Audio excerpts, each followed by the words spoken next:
is Dwayne Heisler. I'm with the Columbia County Democratic Committee, and I'm the elected official for the Democratic Party representing Columbia County. I was asked to speak here, and obviously this has been a very difficult week for the members of our committee and members of our community. And so I wasn't quite sure what words I could say. So I focus mostly on no hate, but I also focus on some other ideas about our community and the fact that everything local is really political. And so this is what I'd like to say. Fear, anger, and hate. Some of you are familiar with the quote, fear leads to anger and anger leads to hate.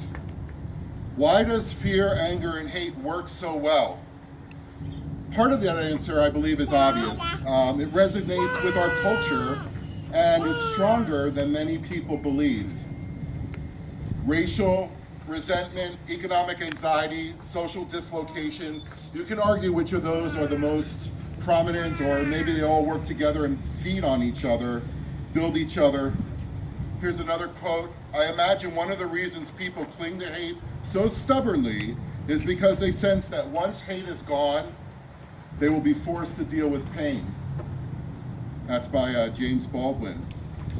So, what is the answer to fear, anger, and hate here on campus and in our town?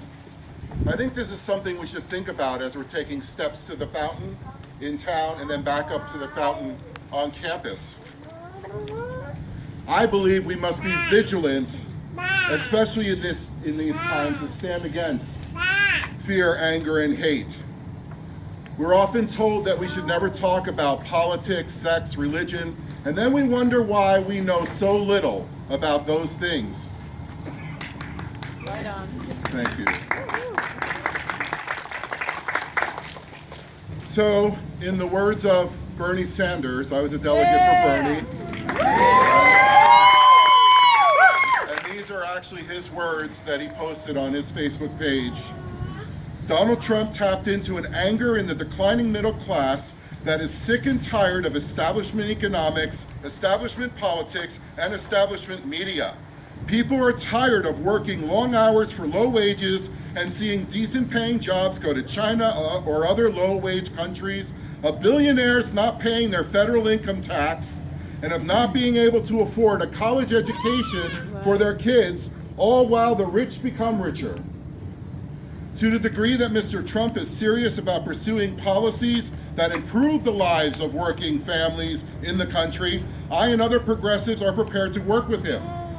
To the degree that he pursues sexist, racist, xenophobic, and anti-environmental policies, we will vigorously oppose him. Yes!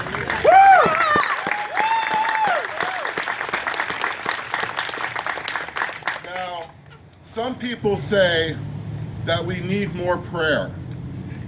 I say we need more than prayer.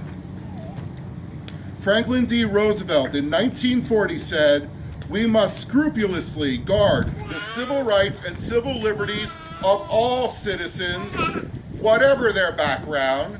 We must remember that any oppression, any injustice, any hatred is a wedge designed to attack our civilization." In the early morning of June 12th, a gunman opened fire at a popular LGBT nightclub in Orlando, killing 49, wounding 53, and leaving a horrific mark on our society, on our nation. Shame.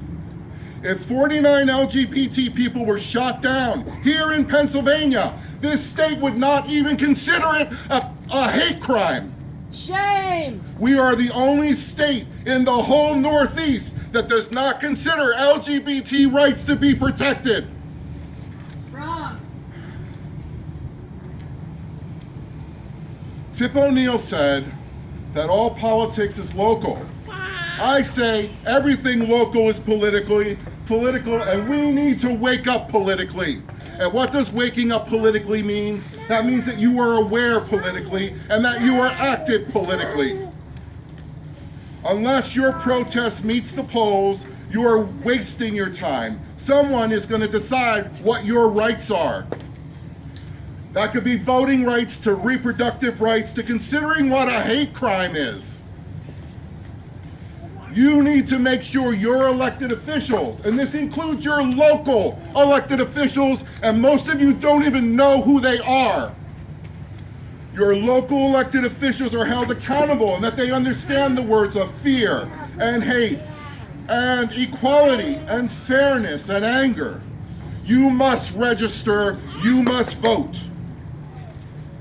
We are having a meeting on Tuesday at the Columbia County Democratic Committee to decide whether or not we're even going to have a headquarters. I think we need a physical, visible location of progressive thought in this county.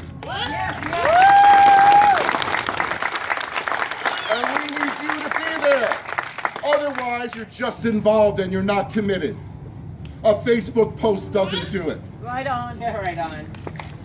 So, as MLK said, there's a time when silence is betrayal. Thank you. We love you, Dwayne.